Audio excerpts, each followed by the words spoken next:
ओम नमः शिवाय। ओम स्कांदपुराणाय नमः। ओम नैमिषारण्यक्षेत्रवे नमः। ओम तपःसंपन्नाय विद्महे ज्ञानभण्डाराय धीमहि तन्नो ऋषिमुनिगणः प्रचोदयात्। ओम कूजन्तं राम रामेति मधुरं मधुराक्षरम् आरुह्य कविताशाखां वन्दे वाल्मीकिकोकिलं। व्यासं वसिष्ठनप्तारं शक्तेः पौत्रमकल्मषं पराशरात्मजं वन्दे सुकतातं तपोनिधिम्। ओम श्रुतिस्मृतिपुराणानाम् आलयं करुणालयं नमामि भगवत्पादं शंकरं लोकशंकरम्। ओम काशीपुराधीश्वराय विशालाक्षी मनोहराय श्री विश्वनाथाय नमः। ओम हंपि विरूपाक्षाय नमः। ओम सत्यदेवाय नमः। ओम शारदांबायै नमो नमः।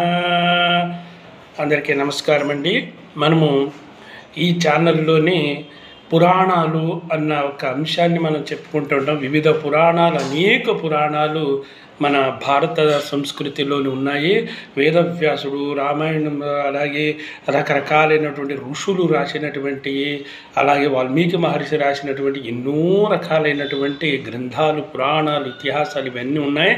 వాటి గురించి మనము ఒక్కొక్కటి చెప్పుకుందాము. అయితే మొట్టమొదటికి పురాణం అంటే ఎలా ఉంటుందంటే, అక్షరాలలోని దేవతలు ఉంటారు. అక్షర సమూహాలన్నీ కలిస్తేనే అది ఒక శబ్దం అవుతుంది, అదొక వాక్యం అవుతుంది, అదొక గ్రంథం అవుతుంది. అలాగే ఆ అక్షరాలలో, దేవతాంశాలలోని బీజాక్షరాలతోని కథల కింద మన ఋషులు అతి సామాన్యమైన వాళ్ళకు కూడా అర్థమవ్వాలన్న ఉద్దేశం మీద ఇది పెట్టడం జరిగింది.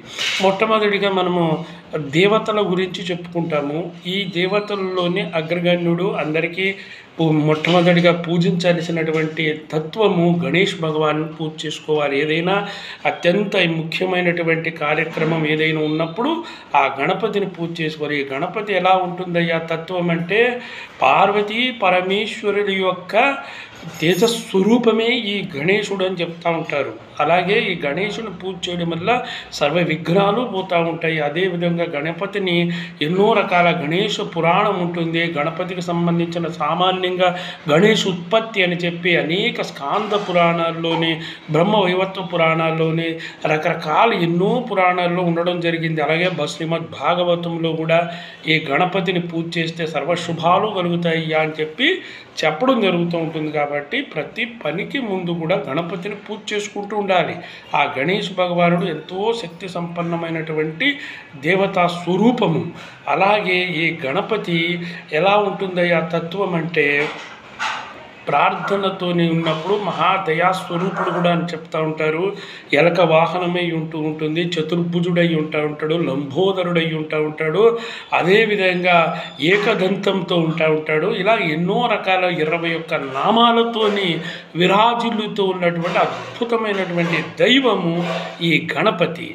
ఇలాంటి గణపతికి సంబంధించిన మంత్రం చదువుకోవడము, గణపతికి సంబంధించిన పురాణం వినడము, గణపతికి సంబంధించినటువంటి దేవాలయాల దర్శనం చేసుకోవడం వల్ల సకల శుభాలు కలుగుతూ ఉంటాయి. అటువంటి ప్రభావం అందరికీ కూడా మంచి జరిగే ఒక దేవతా స్వరూపము ఈ గణేష్ భగవాన్ అని చెప్పి చెప్తూ ఉంటారు. కాబట్టి ఈ గణేష్ని ప్రతిరోజు వీలైనంత వరకు పూజ చేసుకుంటూ, ధ్యానం చేసుకుంటూ, మంత్రం చదువుకుంటూ, దర్శనం చేసుకుంటూ, గణేష క్షేత్రాలని దర్శనం చేసుకుంటూ, పుణ్యక్షేత్రాన్ని చేసుకుంటూ ఉంటుంటే జీవితం అంతా కూడా ఎంతో ఆనందంగా వెళ్ళిపోతూ ఉంటుంది. అలాంటి గొప్ప దేవుడు ఈ గణపతి.